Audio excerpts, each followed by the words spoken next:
everyone, it's Missy. It's 12 weeks after our average day to last frost, and I am in our tomato patch because this week you want to harvest those tomatoes.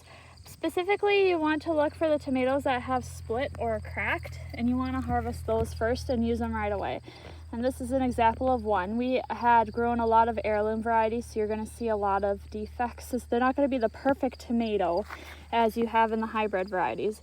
But just picking those that had the blemishes, using them right away, and then of course these ones are really nice and ripe, these cherry tomatoes. You will be doing a lot of freezing and canning of tomatoes. So with these cherry tomatoes, I think I will just take the core out and freeze these whole, or not freeze them, but can them whole to use this winter. This week you also want to take a look at your onions. When the tops have flopped over, they are ready pretty much to be harvested, and as you can see we have a few with the tops that have flopped over and they're turning yellow. So we will be picking these and using them, and these are the Walla Walla onions, so we will probably be, hopefully I'll try making some onion rings because these do not really keep that well, but definitely be picking these as you see the tops flop over and use them in your cooking.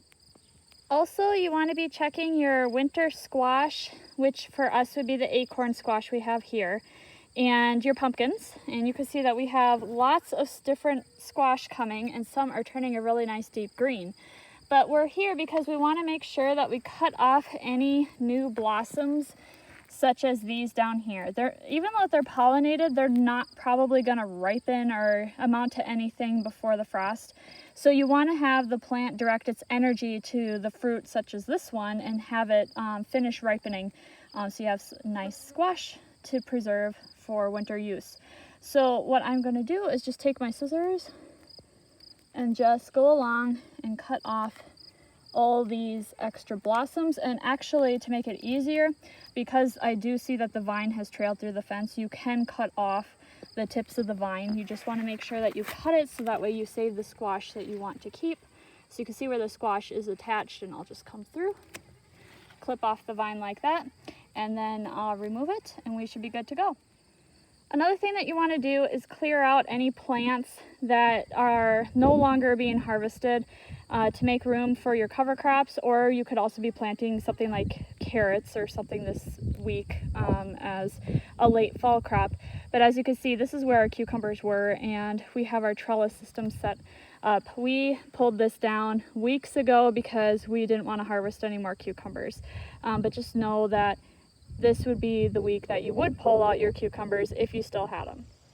I also wanted to give you an update on the buckwheat. So it's been 1 week since I planted this as a cover crop in the beets, or where I had the beets, and also where I had the potatoes. And as you can see, it sprouted fairly well. I didn't get too much in the center on the potatoes I see. I need to kind of spot treat that.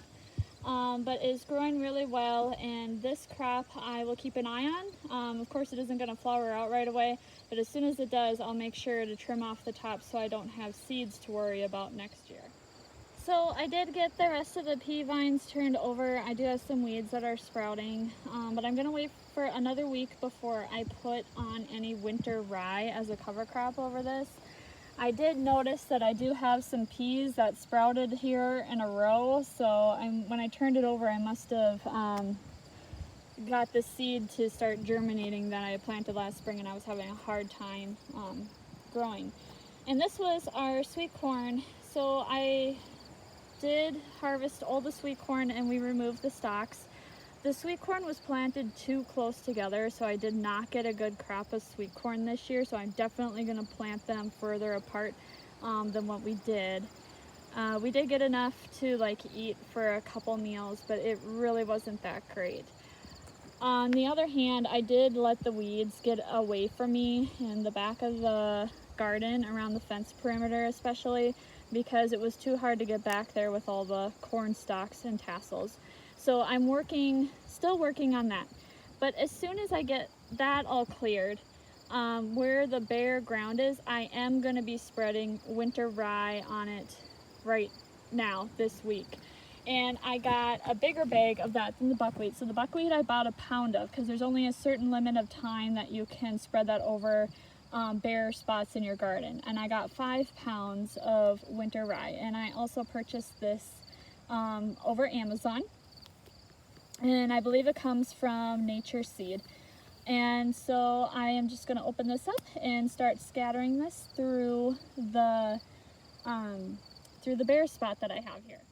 And just in case if you were curious, this is what winter rye seed looks like. Much different than the buckwheat.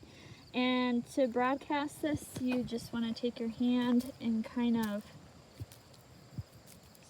like spread it out as best you can across the ground, just like that. And I'll go through the rest of the checklist of other items that you can do this week that I necessarily didn't have to do in my garden. Okay, so the other items on the checklist were to continue to monitor for pests on all your crops. Obviously, you want to pull up and discard diseased and damaged plants at harvest time.